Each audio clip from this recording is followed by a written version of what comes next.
শেষ করলেন। এখানে আপনি সহ আরো বেশ কয়েকজন বক্তব্যের সময় জুলাই সনদের কথা বলেছেন। এখানে মিডিয়ার সদস্যরা উপস্থিত আছেন, খুব সম্ভব কোনো কোনো মিডিয়া বোধহয় লাইভও করছে। সকলের উদ্দেশ্যে একটি কথা আমি বলতে চাই। বাংলাদেশ জাতীয়তাবাদী দল বিএনপি আজকে থেকে 3 মাস আগে জুলাই সনদের ব্যাপারে আমাদের কি বক্তব্য, আমাদের কি অবস্থান, সকল কিছু ব্যাখ্যা করে লিখিতভাবে আমরা অন্তর্বর্তীকালীন সরকারের কাছে উপস্থাপন করেছি। আজকে থেকে 3 মাস আগে আমরা একটি রাজনৈতিক দল, এই মুহূর্তে আমরা দেশ পরিচালনার দায়িত্বে নেই।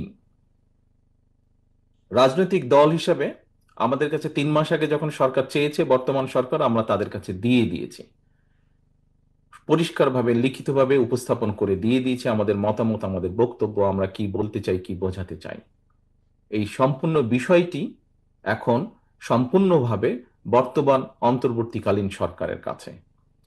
রাজনৈতিক অবস্থান থেকে আমরা হয়তোবা এভাবে জিনিসটাকে দেখব, যখন আমরা দেখছি যে কোনো কোনো কিছু বা কোনো কোনো আইডিয়াকে ফ্লোট করার চেষ্টা করা হচ্ছে অথবা কোনো কিছুকে লুকানোর চেষ্টা করা হচ্ছে, তখনই আমরা খেয়াল করছি কিছু কিছু নন ইস্যুকে ইস্যু তৈরি করে একটি বিভ্রান্তির চেষ্টা করা হচ্ছে। আপনাদের সকলের সামনে এবং আপনাদের মাধ্যমে পুরো দেশবাসীর সামনে পরিষ্কারভাবে আমি বলতে চাই, দেশটি কোনো কারো একক না, কোনো রাজনৈতিক কোনো একক দলের না, দেশটি সমগ্র বাংলাদেশের মানুষের, এই 20 কোটি বাংলাদেশের মানুষের দেশ এই বাংলাদেশ। কাজেই 20 কোটি মানুষের কাছে আমার আহ্বান থাকবে, যেহেতু এই দেশ আমাদের, দেশ রক্ষা করার দায়িত্ব আমাদের, কাজেই এই দেশকে নিয়ে আমাদের সকলের ভাবতে হবে। কাজেই দেশের মধ্যে কারা কি করছে, কারা কি ভূমিকা রাখছে, অতীতে কারা কি বলেছে, কারা কি বর্তমানে বলছে, বলার মধ্যে পার্থক্য কি, কাদের কি অবস্থান, ঘন ঘন কারা কি পরিবর্তন করছে, এই সকল বিষয়ে দয়া করে আপনারা নজর রাখবেন। আবারও আমি আমাদের আজকের সভাপতির বক্তব্যের সেই কথাটি তুলে ধরতে চাই। ষড়যন্ত্র আগেও বলেছি, শেষ হয়নি। সভাপতির সাথে সুর মিলিয়ে একই সুরে বলতে চাই, ষড়যন্ত্র কিন্তু আরো শুরু হচ্ছে, আরো জোরে সোরে শুরু হচ্ছে। কাজেই এই দেশের মানুষ যেমন 71 সালে স্বাধীন করেছে এই দেশ, এই দেশের মানুষ যেমন বিভিন্ন সময় তাদের নিজেদের অধিকারের রক্ষায় সোচ্চার হয়েছে, 90-তে সোচ্চার হয়েছে, 24-এ সোচ্চার হয়েছে, আপনাদের সকলের কাছে আহ্বান থাকবে আবারও আপনাদেরকে সোচ্চার এবং সচেতন হতে হবে।